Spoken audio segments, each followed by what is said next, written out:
have the pleasure of having somebody very special here, who is used to doing things in a very different manner. Sometimes we don't agree, but in a very different manner. Dharnesh, let's give him a good round of applause for him. If I get into introduction, it will probably finish all my time. So I'll let him do that. But you know, the most important part, we were walking around here and I saw this page outside. It's a difficult time, post-lunch. I think a lot of people are still having lunch. Putri, just see if people are outside. I have the pleasure of having somebody very, bizarre. So why don't I get the man to demystify that why growth is not so hard? Good afternoon, everybody. So what he didn't tell you when we saw the brochure and it said growth is hard, and then I read below, there's a thing called the Institute of Growth, which I found quite fascinating and hilarious, that we need an institute of growth. Business by nature, and actually human beings by nature, what are we? We grow, we transform, we adapt to changing environments.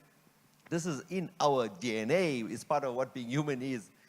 And at the same time, this is what businesses are kind of organized for.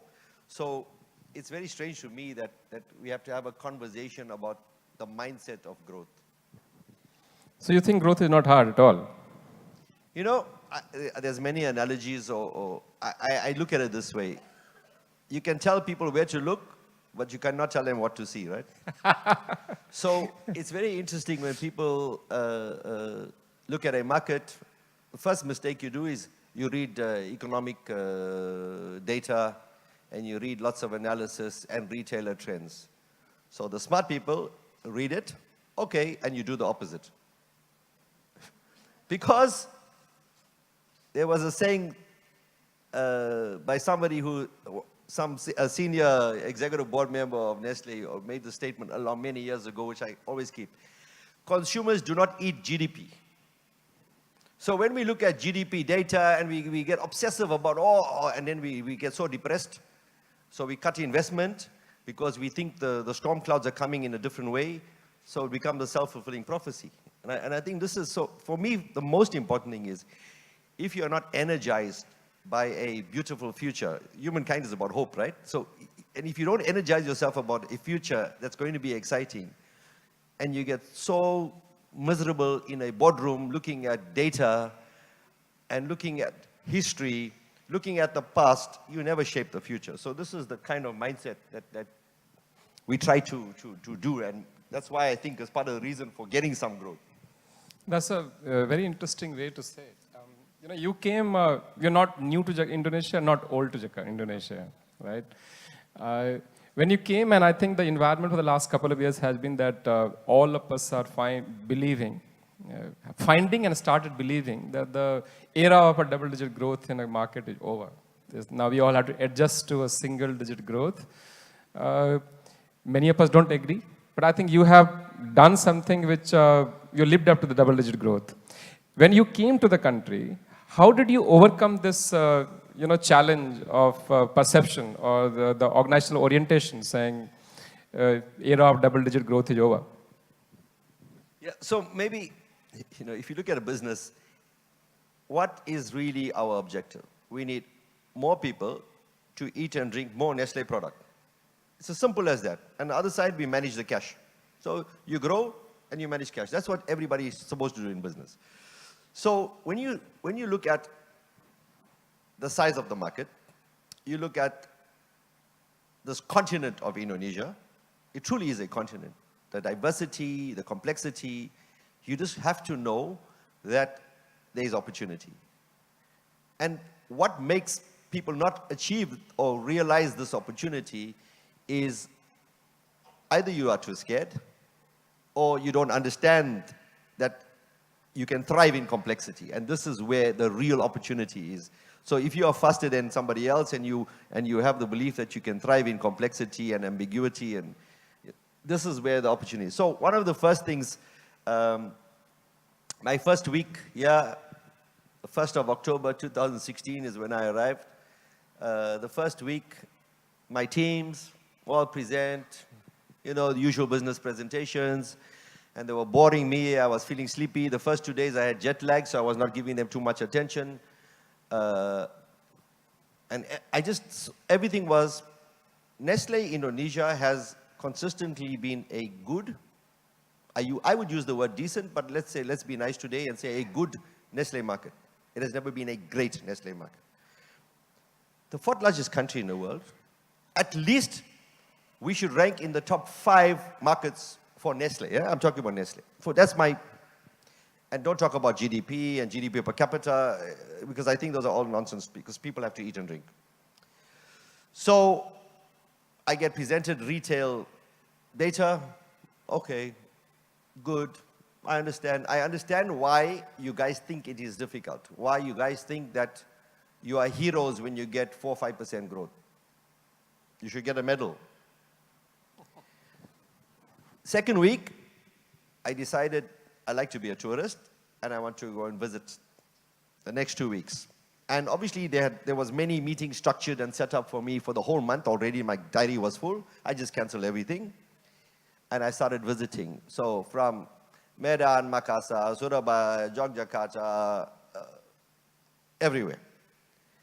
And many things opened my eyes. One is, when I went to Makassar, you see the boats and people traveling up and down with the boats, and people even selling stuff. And for me, that's fascinating. You see motorcycles on this little boat, and you think how the boat will sink, So I told my sales guys, I want to go on the boat. So we go up the river, and you got the villages on the side. So I stopped. I didn't find a single Nestle product. And they tell me we have amazing coverage, we are so good as Nestle. So when I got back to the office, I said, okay, we have to understand that, firstly, my head office is in Jakarta. It's a big mistake, because everyone thinks the world is Jakarta. There's another world. There's this islands, amazing places with massive opportunity. Actually, there's no small place in Indonesia, right? We will invest. So we had, so I'll just talk about maybe the sales route to market structuring. I realized if you want to conquer lands, you think as a military general, you look at the size of your army, what weapons you're going to use, what is your strategy. So one of the big things is, we cannot have a span of control or people saying, I am seeing opportunity, when I had a regional sales manager flying from Surabaya to Makassar twice a month. Well, other side is, well, it costs lots of money to put more people on the ground, right? Officers, etc. I said, okay, don't worry about it. So let's come up with a plan. So the first thing is we doubled our sales, our regional sales offices. For example, we have a regional sales office in Yogyakarta that we never had before, which I didn't understand. Then we added more people into the army, because I think I needed the size of the army. I didn't have the right weapons. I was still using so weapons to me is product and brand, and I will discuss that later. Then I need to look for more business partners. Now, what you would do is, when you see modern retail growing at the rate it was, Indo and Alpha, mini market amazing, but so everyone gets excited with the sexiness of that, right? So what happens? You put your investment. I said, no, let's invest in traditional trade. Because this country has got so much opportunity in traditional trade. So we took our investment there, and I think that's one of the reasons why we have the growth that we had over the last couple of years. So there's many different things, but maybe that's quite an important part. Because it's really about, I come from Africa, and people carry on talking to about Africa as a country, and it drives me insane about how different every country is. But you think about Indonesia, Indonesia is really, truly a continent. I mean, the food you eat, even the languages people speak, it's amazing. And then we have this view, the same strategy, the same marketing mix elements for every part of this country. It doesn't make any sense to me. So you came and changed the marketing mix in the first month. You see, he and I had a very interesting conversation about this thing called marketing mix. It's very interesting for me that even in my own teams, a brand manager thinks marketing mix is maybe one of the elements of marketing. A person in sales thinks that only that one part. And truly, marketing mix is everything. And it's the interrelationship of all the elements of the marketing mix. You can never be successful just in communication, just in visibility, or just in promotion if you don't connect everything together in a seamless ecosystem or things that make sense as a total value proposition. It never works. So, and this is probably going to be my biggest, my not so nice comments about the community. Which you're not nice anyway, sir. The community, I think one of the challenges we have in our wider industry, because many of you are partners, media, content, creator, is we all look at our little box and we want to be the smartest in our little box. But if those little boxes are not connected, then we don't get the growth that we talk about. We don't seize the opportunities. Your designation shouldn't be CEO. It should be CCO, Chief Challenge Officer. But I'll pull you back again. We all run part of the large businesses used to a certain way of operation. How do you identify these, how do you unlock these opportunities which we are so blind very often? Yeah, I think you gotta, when someone tells me they are too busy to go into the marketplace, they are too busy to do in-home visits, they are too busy to engage with the teams across on the ground. People who sit in head office, read reports, doing emails and PowerPoints, and you don't feel. So I know it sounds not very scientific, right? But it's about you really open your eyes when you're in the marketplace. You talk to people. You sit on a sidewalk and drink coffee with somebody. You eat the local food. When you start doing these things, you start getting a feel. And then I think over time you start trusting your judgment. I mean, we all have a certain judgment and we all believe in ourselves. So I think then you got to now tell everyone, you got to get everyone mobilized around this thing. And sometimes you don't have to be democratic, right? I was not elected into office. I was imposed on the team. So I then usually once in a while when I'm in the mood, I tell them, today is no democracy day. This is where we're going. So you also have power to change things, huh? You talked about the changes that you did in Surabaya to Makassar. Did it result into immediate benefits? Look, you also have to work the rest of the ecosystem out. So one of the things is you need to find more distributors. You need to put the team in place. So it took time, but I also think we were fortunate, we were lucky that we were finishing 2016 quite strongly, so we could even take some chances. In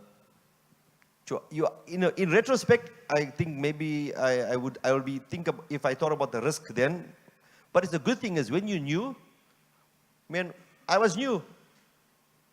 First 3 months, I can do whatever I want, right?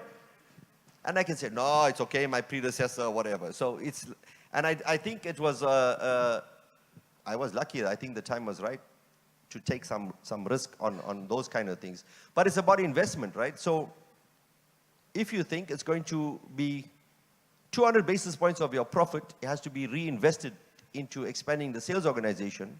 Hey, hold on. So you're saying that you convince your global organization to of say course. that don't take profit, invest in the organization. No. It doesn't work like that. I tried that one. It was a good idea. It didn't work. I said, oh, no problem. You find the money within your own organization. So in order to prioritize, you've got to say, okay, I've got to take money from somewhere else. and invest. And here, go back to this issue of marketing mix. So the way we separate a P&L, we say this is retail trade investment. This is marketing money. This is sales cost. This is the big mistake.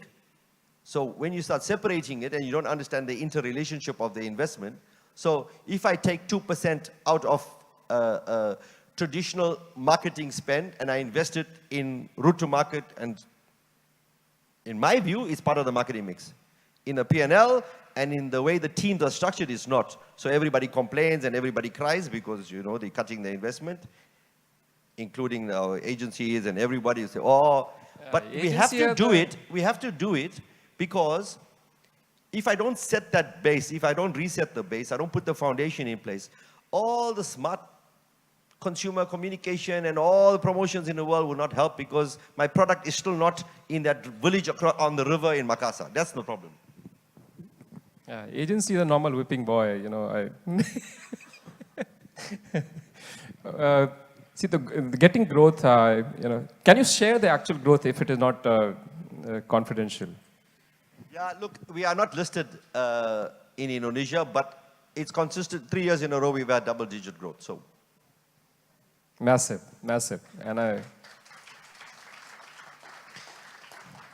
so you talked about, you know, redesign of the sales setup, redesign of the marketing mix. How did you redesign the organization? I call it a social experiment. It was very interesting. I really believe it's about mindset. And it's about unlocking. So just to give you a silly thing, but I think was in November, end of November 2016, we had our management breakaway. And we had to choose a difficult place like Bali to do it. You know, it's very tough. So the team, because it was an annual thing they've always done, and now Rashid, who was CEO, was posted to China, and I came. So they said, oh, we haven't had the management breakaway, and the management committee always looks forward to it. So, and they always have a very structured program for the thing. So the head of HR was planning the whole thing. So they kind of planned some of the stuff before I got here, and I said, okay. So we all go to Bali. Day one, I tell them, everyone, we meet on the beach. We build bicycles, which we then donated to the orphanage. And they asked me, okay, and when do the presentation? I said, what presentations? You want to do presentations? You stay in the office and do it. So actually, we did nothing the whole day, which confused them like crazy. And then I gave everyone a book, a different book for each of my 16 direct reports at the time. And I asked them to tell me why I gave them the book. But I think I gave them like 15 minutes to just flip through it and think about why I gave them. Wow, that was tough. Not for me, for them. And it was, I think, because I wanted to understand. And I think really getting to this, and it was really, my whole idea was to open up the mind, right? And the other thing is, I wish nobody was filming this, but maybe I must say it. There is a perception that Indonesia does not have talent. There's a perception. Other people from other parts of the world who have never come visited, who don't have this view, right? And when, in my role, I will never know the true talent of the company if only my management committee are the only ones engaging with me. They're the only ones answering questions. They're the only one doing the presentation. So I banned all the senior guys from doing the business review presentations. Allow a young person, you know. So you start, and then you open up. And then we have an innovation competition, which Guy has done a fantastic job of getting people together. And he can give you amazing statistics about, you know, one of the measurements of having an innovation competition is just the number of entries you get. How many, Guy? Altogether? 2,000. Can you imagine? 4,000 people, 2,000 competition, innovation. Now, in the space of what, 6 months? Space of 6 months. The fact that we could get to this number, and this is actually next week Friday, we are announcing the top 10 and the winner, whatever. But the fact that we got to the stage now where people are more energized and people are prepared to put an idea on the table, product, service, whatever the idea is, putting it on the table. I think energizing around that is kind of also helping this momentum of growth is what I want it to be. So Indonesia has talent. Absolutely. Absolutely. Everywhere in the world, people, I'm sure if every one of us is talented, but it's opening the door, showing the way, or allowing people. And this is somehow the way organizations are structured. When we look at hierarchies and we don't allow, we respect the hierarchy more than the talent. And this is the big challenge of the way organizations are structured. So let me bring you back into the marketing mix. You're a large company. Market believes you're slow moving, slow to change, and all that. How can what have you done which can be counterintuitive to this thing that you're faster than the market? But at the same time, we are so slow, I get frustrated. I just think that if we could, and it's very difficult when you're a large organization, in addition to being multinational, it's just getting the machinery moving but it's always there's always a few people that are going to become the real igniters, and there's a few people in the organization who will so you need to allow them to do some stuff, and let everyone, it's easier to beg for forgiveness than to ask for permission, right? So many things we do, and then we send it later on to Vevey, to Switzerland, to say, by the way, we're launching this new product. It's too late. So these kind of things that.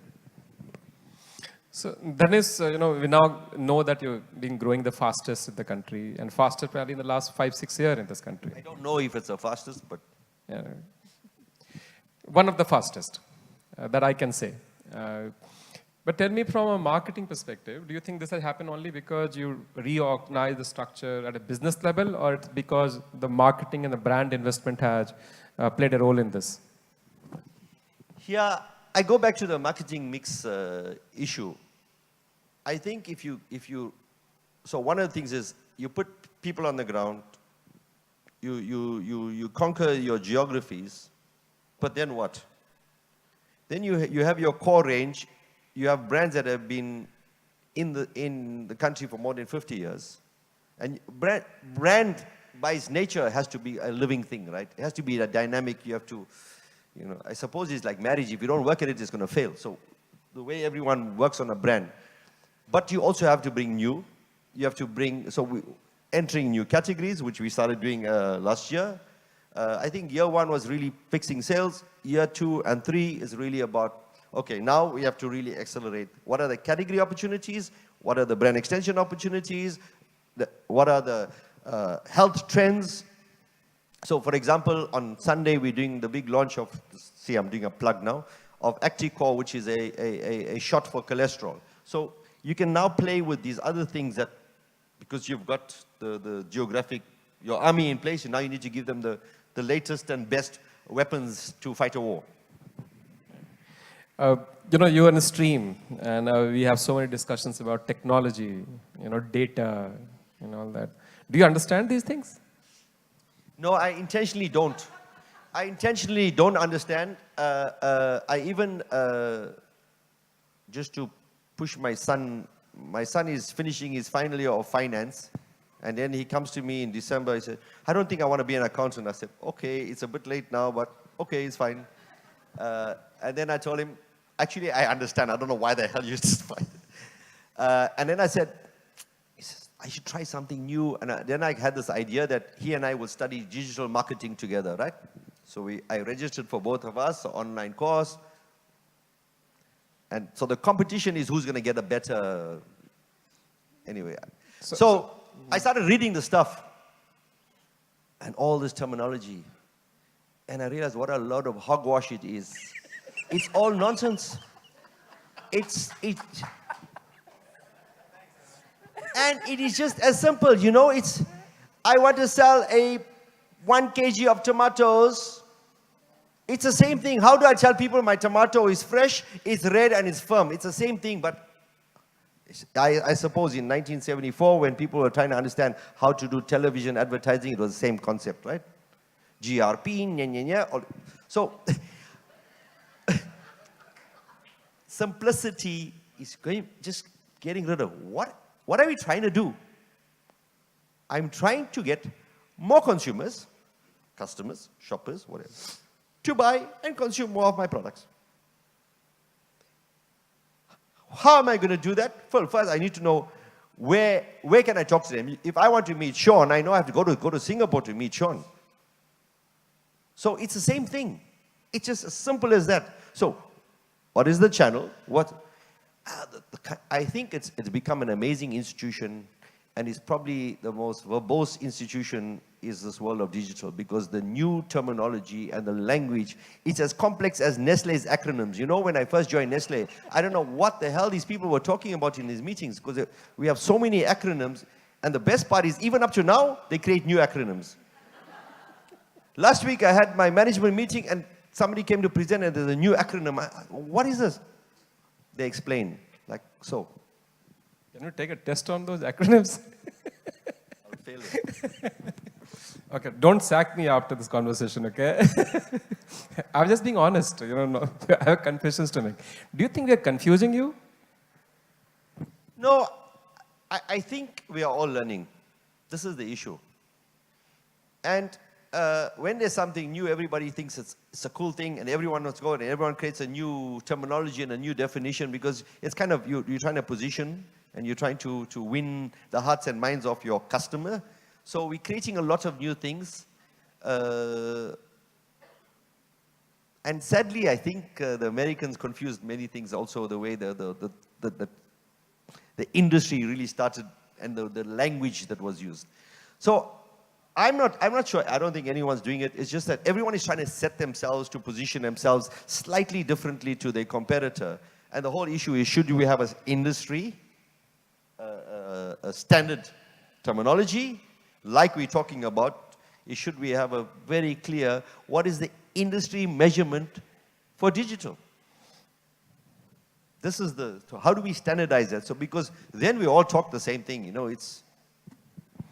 You know, we talked about tech and data, you know, and this one. How do you see that the creative or the innovation is keeping pace with this data and tech? Yeah, I think we're getting obsessed about the technology and not what we want to say and who we want to say to. Because it's, if my communication or the way if it doesn't resonate, you get bored and walk away. But today, everybody is talking about the technology rather than how do I cut through all the stuff and get people to feel about my brand. If you don't feel.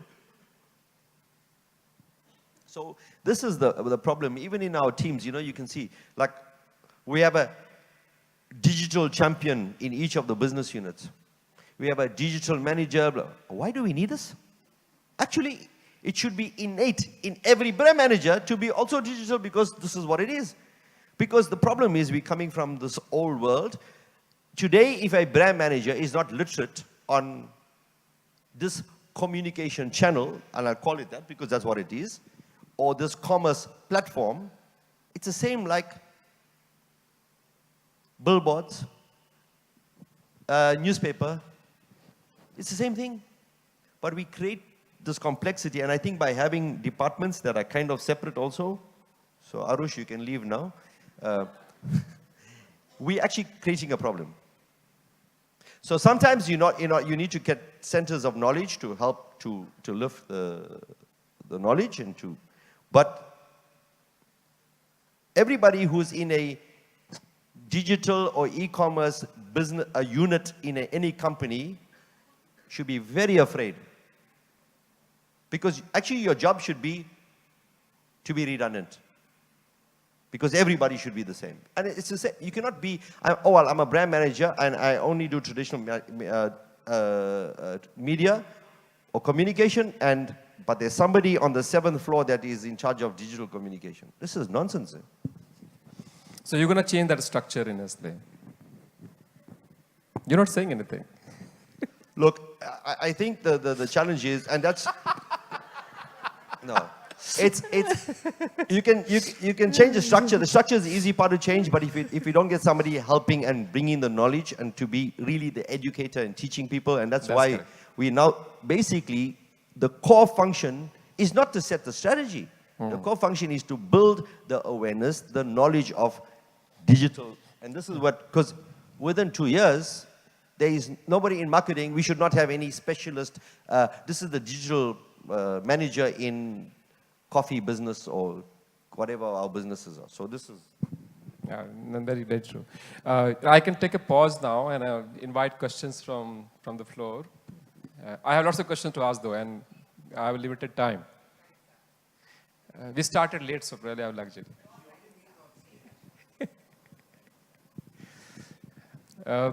Guys with the mic, please. Anybody with the questions? Ken, I think you want to ask some question. Guys, take a mic to the Ken. He wants to ask some question.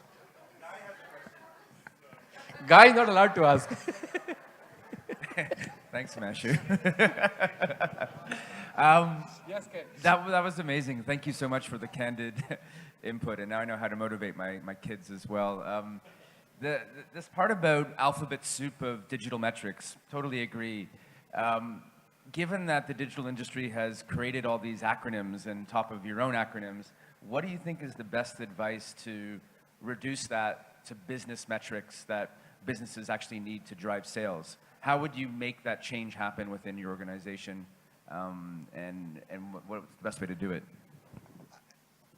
I can just, maybe I'll just relate a very brief discussion. So some of the food and beverage CEOs, actually more beyond that, we had a meeting 2 weeks ago, and one of the big discussions is we all are concerned about where we're investing because we don't feel the measurement, we don't feel the return, right? So I think, honestly, as an industry, we should all lock ourselves in a room and decide how we're going to measure this thing and have one standard measurement and it's all gone. So that's the first part. But I really think it's like, somebody was talking about a Tesla yesterday. Ranjana introduced me to somebody who had the first Tesla in Singapore, right? Yeah. So it's the same thing. If you introduce an electric car, but you don't tell me, you don't educate me about the car and how to charge it and whatever. So it's a similar, I think, kind of people from this side of the window need to help the people on the other side to say, look, I have this technology and this is what it can do, whatever, and I need to help you to simplify it and understand it better, because the true measurement of super smart people or intelligent people is the ability to just simply say take the most complex thing, make it more simple, right? So I think somehow, there's like, somebody must have done this, the dummy's guide to understanding digital, but I think this is a big problem. So the minute, it's very interesting, you meet a young person in a marketing, and the minute you ask him about, so how are you going to connect and the minute you talk about digital, people freeze because they don't understand. And then other people sound super smart because they throw all those acronyms. Like Arush, he can throw every acronym, every terminology and whatever, and he sounds super smart. But what is he really saying? Arush is the wrong company, man. Mike, please. Yes. I loved the anecdote about the 16 books, and I wondered if one of your 16 executives decided to return the compliment to you, what would you hope that book to be? Well, I would like it to be Outlier, because I really like Malcolm Gladwell, and I like what he says, because it really gels with me. Yeah, I love that book too. Thank you.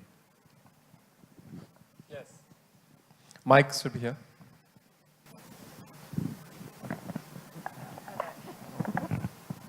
Hello. I'm Miranda and I'm from the IAB, and we're actually the trade association that is striving to galvanise the region towards guidelines and standards. But we face two key issues. Number one, most of the major players on the service side want to set their own. And the second is, another core focus for us, is educating the industry. We're a not-for-profit, so we keep costs to overheads only, but we're finding no matter how brilliant the programs we are that we build, we have funding from governments, budgets within companies, there's nothing there for learning, development and training. They rely a lot on internal programs, which aren't always the best because that gives you one perspective, but not really what is the entire landscape and ecosystem. So coming from the client side, you can really help influence all the partners you work with. What is the piece of advice you'd give to really help, I guess, empower your team to be the best that they can? Okay, one, two. There's somebody who's sitting 4 rows in front of you. His name is Guy Kellaway. Go and see him. He'll sort it out. Honestly, people who say they don't have money to train people and yet you will spend millions of dollars on a digital strategy, it makes no sense to me.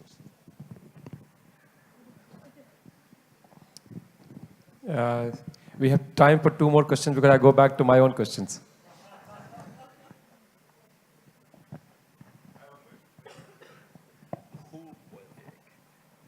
Please ask the key question. Who boiled the egg?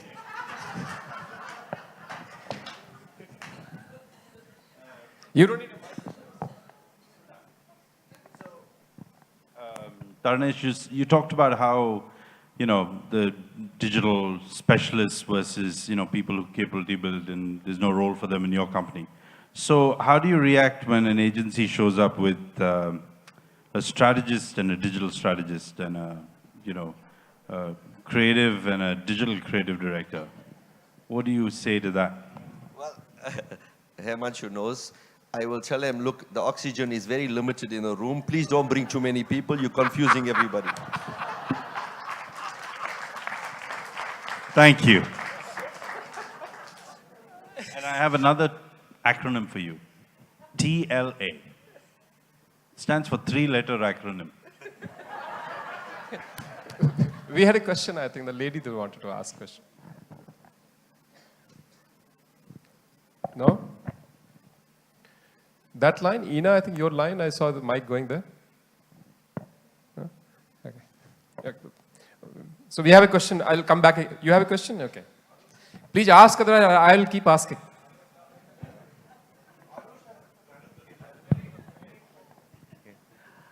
My name is Raditya Beer. I handle Axman's Grooming in Unilever. I think I've been in the company for 5 years, and I think I could relate to whatever things that you're saying. I think my biggest worry at this moment is that because it's a multinational companies that I work with, you feel that you sometimes have to kind of ride the wave because there's a lot of regulations, golden rules, media principles that you kind of need to follow. Back then when I was in ABM, I just broke through everything and then just tried to experiment. But these days it's getting more harder as you sit in a more senior level. What are those tips that you think that you recommend to marketeers out there so that we can actually come back to our heart and just do things that you think will be good for the consumers at the end? Thank you. Okay, let me just phone Hemant and ask him to answer your question to you. I'm seeing him for dinner, but I think I should phone him now. No. Look, I tell you, I once attended a thing called an innovation workshop many years ago in Switzerland. So all of us, we like to complain about our companies, right? At that time, the global CEO was Peter Brabeck. He comes in. So what are the biggest challenges with innovation? And we all complain. It's too slow, too many people, whatever. But he was a super smart guy. He said, so can you tell me the innovation that was a sound, fully thought through, business, everything, that was rejected or whatever, and everyone kept quiet.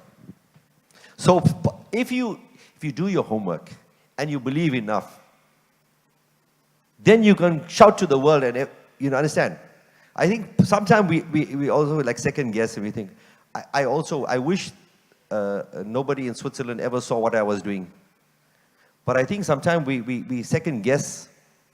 But if we think things through in a better way, and this is coaching advice, I'm going to get Hemant to pay for my dinner tomorrow. Really think it through.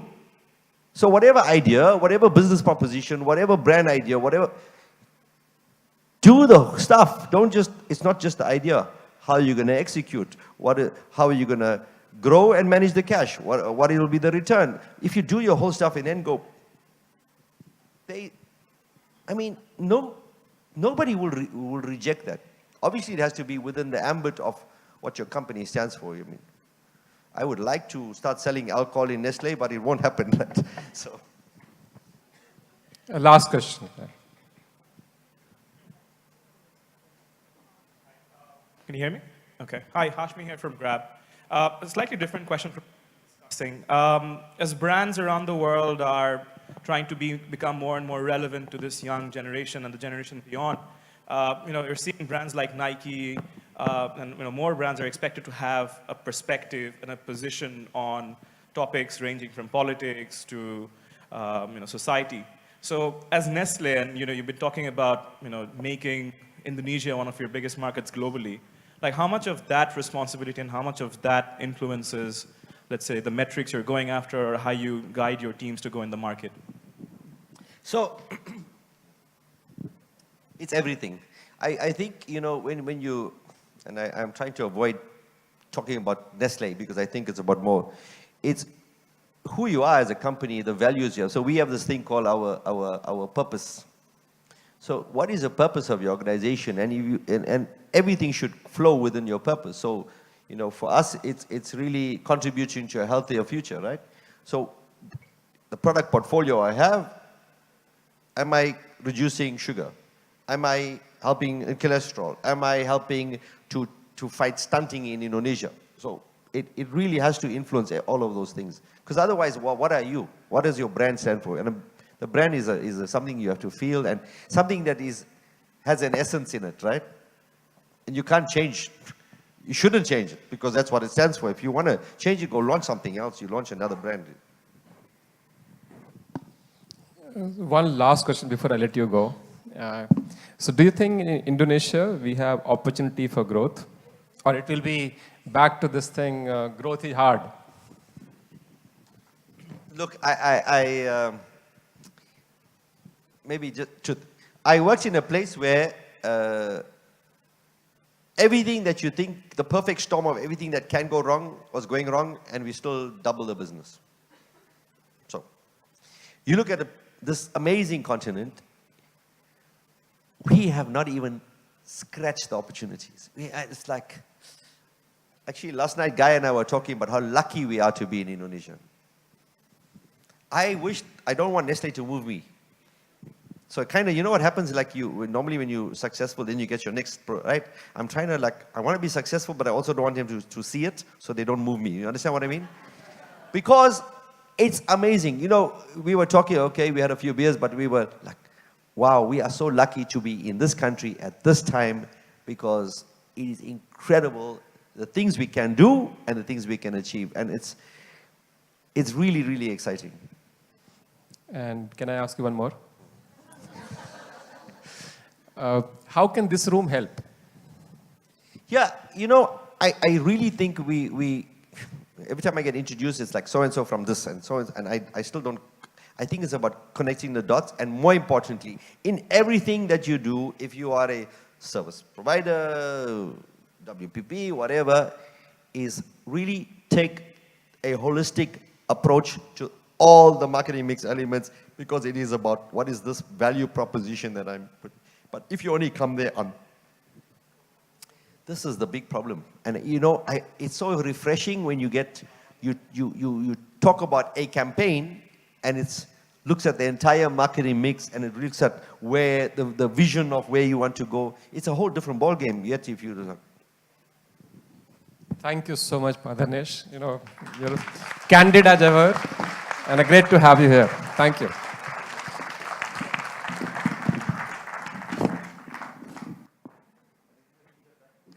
right, thank you, Himanshu and also Darnesh for that session. For everyone else, the 2 p.m. discussion is starting at wherever you want it to be. Please take a look at the schedule one more time. For the discussion leaders, can you please make your way first so you can prepare for your rooms? And at 5, we're going to have a group photo because we're in Indonesia. If it doesn't happen on the gram, it doesn't happen. So let's go to the, yes, Ibu?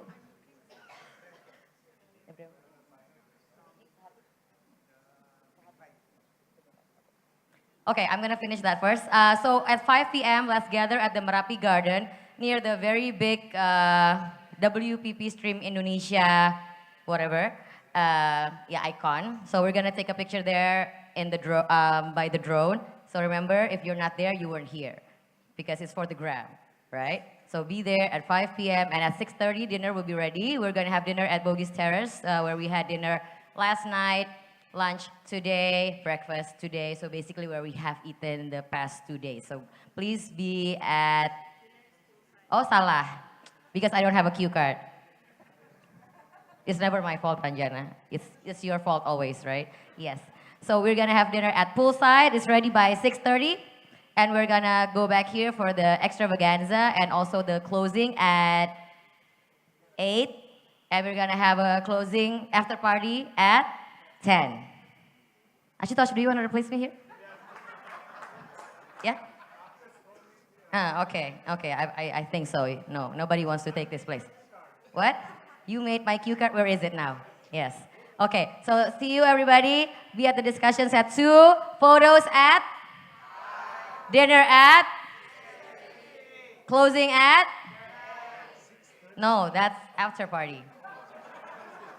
Closing at 8. Let's do that again. Photo at, dinner, closing, after party. Congratulations, you all passed. See you everyone. Have fun at the discussions. And Abraham Ranjana is looking for you. I don't know why.